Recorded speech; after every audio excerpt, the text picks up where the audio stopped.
Here in Indiana, we've seen almost 100,000 well-paying manufacturing jobs vanish. Thousands of families forced into foreclosure. More and more people pushed into debt, trying to pay rising costs with falling wages. Across this country, we've heard stories about an American dream that's slipping further out of reach.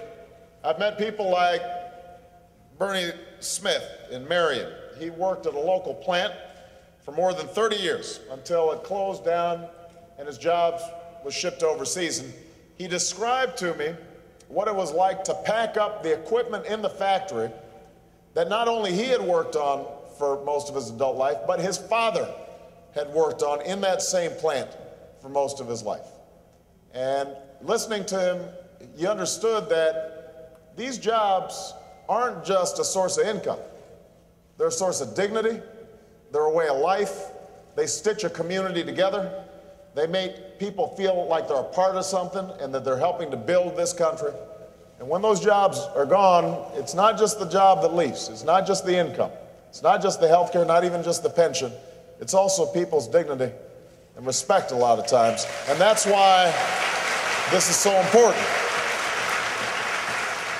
I've met people like Hart Bailey, who recently was honorably discharged from the Army, but he can't find a job and who's only making ends meet thanks to his disability payments. Right here in Munster Steel, all of you know the story. You had to reduce your work week down to 4 days a week, which was the right thing to do to avoid an additional 8 to 10 people being laid off, spreading the pain across families. But as Fred said, that means you got a 20% pay cut precisely at the time of your costs of everything from gas to groceries to health care. Everything is going up. Make no mistake about it. This is more than just a paycheck at stake.